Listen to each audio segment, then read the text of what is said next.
The supreme Vajrayana, in particular, is taught only rarely.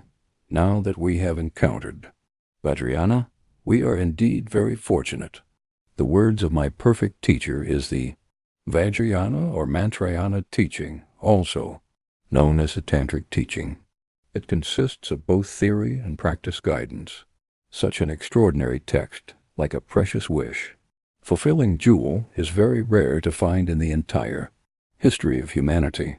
You should know that although Buddhism thrives during bright kalpas, it is very rare that Vajrayana teaching is offered during the degenerate age, when other teachings and practices may not necessarily tame our mind. Vajrayana has extraordinary power.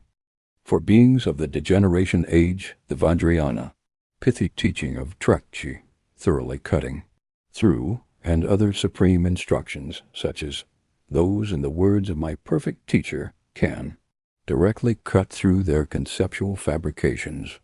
Longchenpa listed many great qualities of Vajrayana, saying that the conceptual thoughts and afflictions of beings in the degenerate age are hard to tame and eliminate, but through the pith instructions and skillful means of Vajrayana, these beings can quickly attain realization, just like a long-haul task, getting done within a second.